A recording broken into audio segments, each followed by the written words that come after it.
بادشاہ امام حسین بھی اپنی زندگی میں جب بھی حج پہ جاتے تو خطبہ حج جناب سید الساجدین سے پڑھواتے، کیونکہ توحید بادشاہ سجاد کی زبان پہ جچتی بڑی تھی۔ وحدت کا بہترین عملی نمونہ تھے یہ میرے بادشاہ۔ حج کا موقع ہے، میں نے خطبہ پڑھنا ہے سرکار کا، مالک خطبہ حج دینے کے لیے اٹھے، یہ ہجوم میں سے 4 شخص اٹھے، انہوں نے جناب سید الساجدین سے کہا علی بن الحسین رک، خطبہ بعد میں دینا، پہلے اپنا شجرہ سنا۔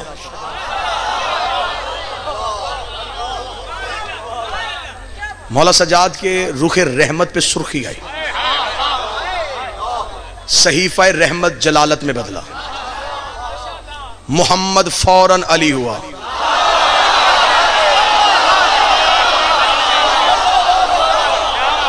ہیبت الہیہ یوں نور بن کے چمکی۔ مولا سجاد نے انگلی کا اشارہ کر کے تم فوراً یہاں سے نکلو، ایسے نہ ہو کہ یہیں پہ عذاب آئے۔ انہوں نے جاتے جاتے کہا جرم کیا کیا ہم نے تو صرف یہی کہا تھا نا کہ اپنا شجرہ سنا، اور تو نے ہمیں حج کے ہجوم سے نکال دیا۔ فاشارت الی الحجر اسود، امام نے حجر اسود کی طرف اشارہ کیا، امام نے کہا تو بتا ہم کون ہیں؟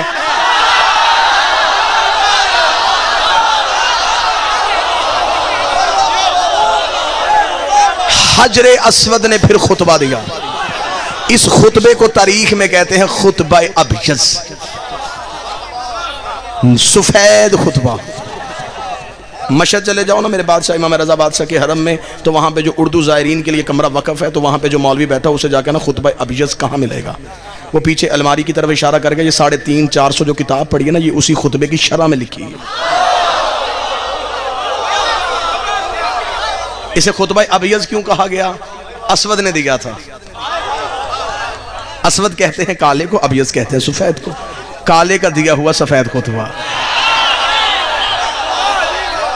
اسود کا دیا ہوا نورانی خطبہ۔ حجر اسود بول پڑا، جب حجر اسود بولا تو لوگوں کے رنگ تبدیل ہو گئے۔ انہوں نے سرکار بادشاہ علی زین العابدین کو گھیرے میں لیا اور لے کے کہا مولا یہ پتھر کیوں بولا؟ امام نے کہا یہ پتھر نہیں ہے۔ شاید اب یہ بات پہلی بار سماعتوں سے ٹکرائے تو دل سے دعا نکلنی چاہیے۔ بادشاہ نے فرمایا یہ پتھر نہیں ہے، جسے تم پتھر سمجھتے ہو یہ پتھر نہیں ہے۔ اس نے کہا مولا پھر یہ کیا ہے؟ فرمایا یہ ایک ملک مقرب ہے، یہ ایک فرشتہ ہے۔ اس نے کہا فرشتہ ہے تو پتھر بن کے کیوں کھڑا ہے؟ امام نے کہا پتھر بن کے کھڑا نہیں۔ امام نے کہا یہاں آنے سے پہلے جب ہم آلین میں رہتے تھے، احسان کیا اس بندے نے جو اب بولا ہے، پورے خمسے کے بعد اب احسان ہے اس بندے کا جو اس صدر میں بولا ہے۔ امام نے فرمایا یہاں آنے سے پہلے، اب میری مجبوری ہے، جملے ہیں میرے بادشاہ کے، ایک لمحے کے لیے نہ سلیس کر سکوں گا نہ ثقیل کر سکوں گا، نہ آسان کروں گا نہ وزنی کروں گا، جیسا بادشاہ نے کہا ویسا ہی سناؤں گا، کیونکہ امام کا جملہ ہر ذہن کے ظرف کے مطابق ڈھل جاتا ہے۔ یہ حسن ہوتا ہے کلام امام میں، جیسا سننے والا ہو اسے ویسا ہی سمجھ آتا ہے۔ امام نے فرمایا یہاں آنے سے پہلے جب ہم آلین میں رہتے تھے، جب ابلیس نے کہا تھا کہ میں سجدہ نہیں کرتا، خدا نے کہا استکبرت ام کنت من العالین۔ آلین کہتے ہیں علی کی جمع کو، جہاں کم از کم 4 علی رہتے ہوں۔ آیا اور یہ تھا اپنے زمانے کا دوسرا علی۔ فرمایا یہاں آنے سے پہلے جب ہم آلین میں رہتے تھے، لوگوں نے کہا اچھا۔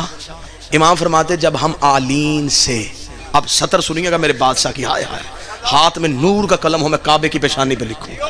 امام فرماتے جب ہم آلین سے روح پروردگار بن کے،